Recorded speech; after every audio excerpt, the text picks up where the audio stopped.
There's been a number of areas of research, a number of studies looking at central changes with osteoarthritis. Osteoarthritis in the past was thought of as more of a disease of the joint, and now as we understand the chronicity and pain and how that affects the body, osteoarthritis is also being examined. So there's studies looking at patients with knee osteoarthritis, for example, where they tested sensitivity of their nervous system, so their sensitivity to light touch, pressure, heat, and other areas of the body. And what some of those studies showed was that with osteoarthritis, say in a knee, for this example, many of those patients had changes away from the joint in a peripheral area, such as sensitivity in their left hand versus having right knee osteoarthritis. And so the understanding is that because of the joint pain itself and the physiologic changes in the joint lead to changes in the nervous system that cause us, in a sense, to be more sensitive to pain in other areas of the body, similar to what we see with most chronic pain conditions.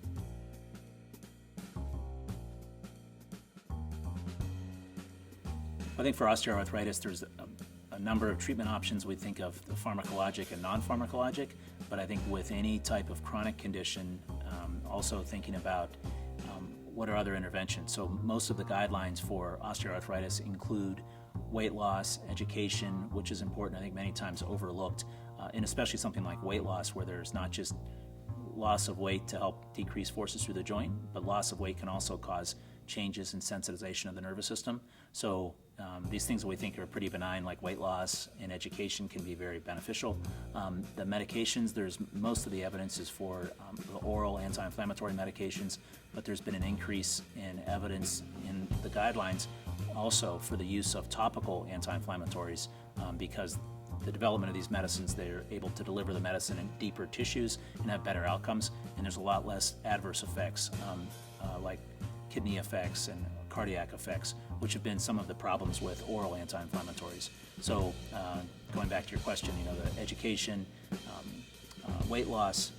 non-pharmacologic, which would also be exercise,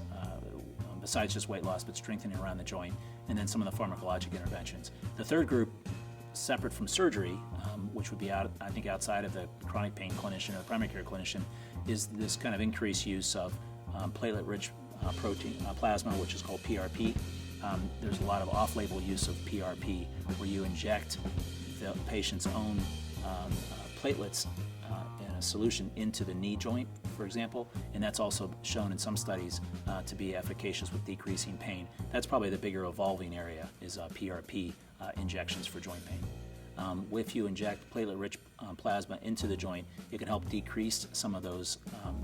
activated transmitters. So the interleukins, the cytokines that are kind of increased in the joint that cause increase in pain, those can be inhibited by someone's own platelet-rich plasma,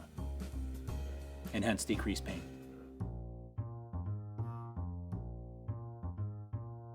Very important, in July of 2015, the FDA came out with very strong